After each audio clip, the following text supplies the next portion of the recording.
Assalamualaikum warahmatullahi wabarakatuh. Gimana kabarnya anak-anakku? Dari kelas 7, 8, 9, MTS Sarojaya Undaan gitu. Tesnya baik ya? Alhamdulillah. Untuk anak-anakku yang saya cintai dan saya banggakan, pada masa pandemi COVID ini, seluruh instansi pendidikan dan lingkup sekolah tidak bisa belajar secara langsung atau belajar tatap muka. Maka dari itu, Dinas Pendidikan memutuskan untuk belajar di rumah atau belajar daring. Pasti anak-anak tahu ya, belajar daring itu apa? Ya, belajar daring adalah proses kegiatan pembelajaran yang dilakukan dalam jaringan online. Online maksudnya.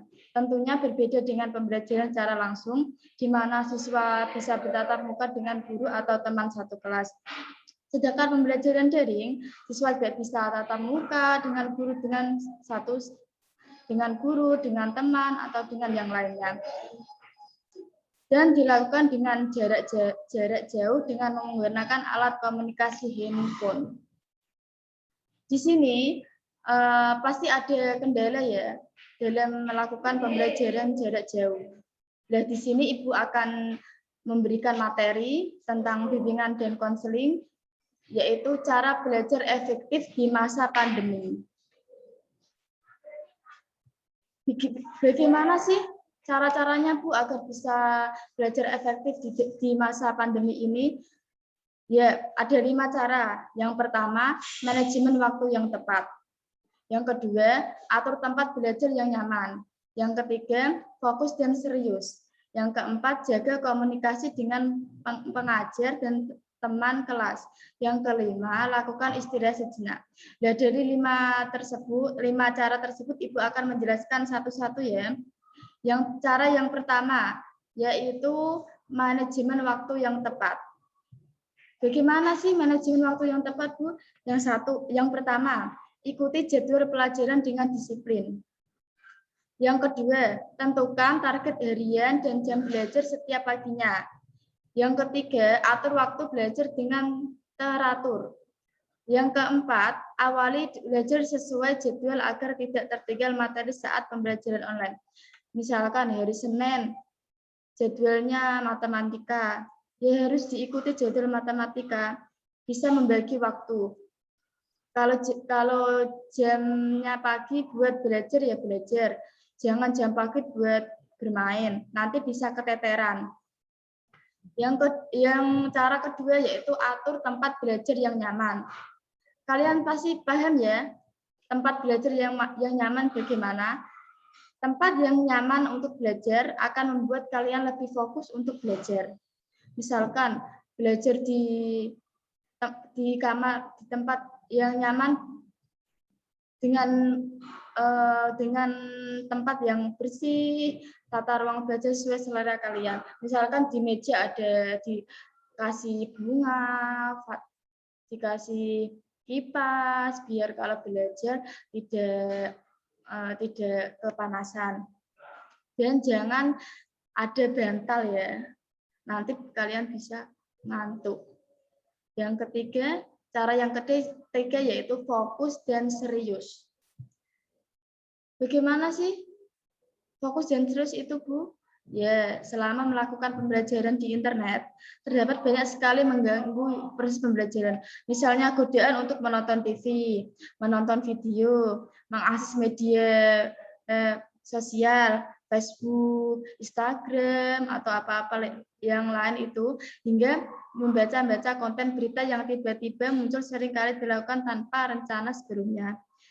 Jadi hindari macam-macam hal semacam itu ya, untuk berpotensi mengganggu proses belajar. Cara yang keempat, jaga komunikasi dengan guru dan teman kelas. Jaga komunikasi dengan guru, misalnya kamu bisa bertanya tentang tugas atau meminta masukan atas hasil tugas yang dikerjakan. Misalkan, Bu, tugas matematika halaman berapa ya? Terus, Bu, gimana hasil tugas dari saya bisa begitu. Terus bertanya, Bu, saya belum paham tugas yang ini, halaman ini dan seterusnya. Seperti itu ya teman-teman. Anak-anakku yang saya banggakan yang saya cintai. Yang kedua, jaga komunikasi dengan teman kelas. Teman kelas, kamu bisa saling memberi kabar, berdiskusi tentang tugas dan isu-isu terkini. Misalkan, saya belum paham tugas ini, apa kamu bisa memberitahu seperti itu. Terus memberi kabar, gimana kabarmu hari ini, sehat kan, seperti itu. Dan yang tambahan ya, jika ada kesulitan tertentu bisa berdiskusi dengan orang tua. Orang tua kamu bisa berdiskusi tentang tugas-tugas atau isu-isu terkini. Misalkan pelajaran SBK ya, pelajaran kebudayaan misalkan tidak tahu, atau keterampilan nggak tahu, bisa bertanya sama orang tua dan yang lain sebagainya. Terus cara yang kelima, lakukan istirahat sejenak. Pasti dalam proses pembelajaran daring ada apa itu namanya, ada kendala ya, pasti capek, ngantuk, atau yang lain sebagainya. Kamu dapat beristirahat sekali untuk refreshing. Kalian bisa mendengarkan musik, peregangan, atau minum dan makanan. Istirahat dapat membantu kalian memenangkan pikiran dan tetap fokus. Ini contohnya, kamu bisa bisa mendengarkan musik, bisa rebahan sejenak, dan makan, minum, atau ngemil. Bisa jadi. Cara kelima itu ya, teman anak-anakku. Sampai di sini ada yang mau ditanyakan? Kalau ada yang mau ditanyakan, bisa langsung menghubungi Ibu lewat WA atau bisa ketemu langsung di sekolah. Pesan saya di masa pandemi kali ini, tetap jaga kesehatan, selalu minum vitamin ya, konsumsi makan-makan yang bergizi, jangan jajan sembarangan, selalu patuhi protokol kesehatan, memakai masker bila bepergian, jangan berkerumunan, jangan bermain-main dulu, jangan pergi-pergi dulu. Terus selalu cuci tangan. Itu saja dan yang paling penting selalu dekat sama Allah ya, selalu ibadahnya dikuatkan. Itu saja. Terima kasih anak-anakku yang saya banggakan dan saya cintai. Pembahasan materi BK pada kali ini Ibu akhiri, kurang lebihnya bisa langsung WA Ibu. Terima kasih. Assalamualaikum warahmatullahi wabarakatuh.